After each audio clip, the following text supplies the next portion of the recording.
Hello mga mi, gusto ko lang i-share sa inyo itong mga ginawa ko last year.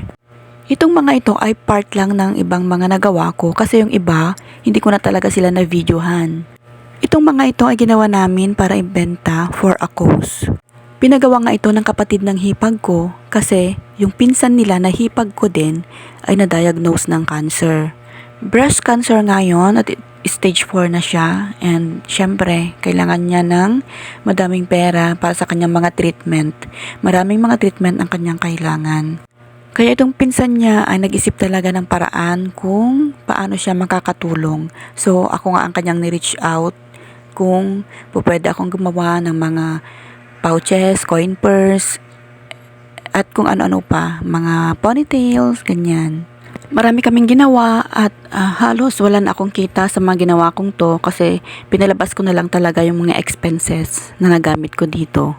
So ayun, na-appreciate ko yung pinsan ng hipag kong yon kasi nga gumagawa talaga siya ng way kung paano siya makatulong. Pero sad to say, binawian na ng buhay yung hipag namin na yon at namamahinga na siya.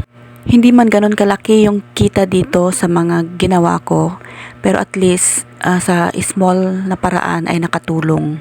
So ayun, shinare ko lang mga mi kasi nga magbubura na sana ako dito sa gallery ko pero nakita ko tong mga to at memorable talaga tong mga nagawa kong to kasi nga dun sa pangyayaring yon. Buti na lang at madami akong stock na tela dito, yung mga pinagkatan ko ng mga bedsheet noon, mga Canadian cotton. At iyon ang mga nagamit namin. So, ang mga expenses na lang namin dito ay mga zipper at saka thread. Tsaka syempre yung kuryente.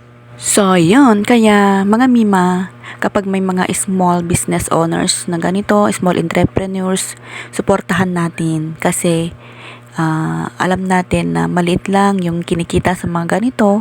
Pero nagpapatuloy pa rin na na gumagawa, nagtitinda, ganyan. Kasi 'di ba, kahit sino gustong mapalago ang isang small na business. Kaya ako tuloy-tuloy pa rin, sinusubukan ko pa rin kahit alam mo na ang mahirap. Pero kaya 'yan, 'di ba? Hanggang meron akong makina na tumatakbo, sige lang, tuloy lang.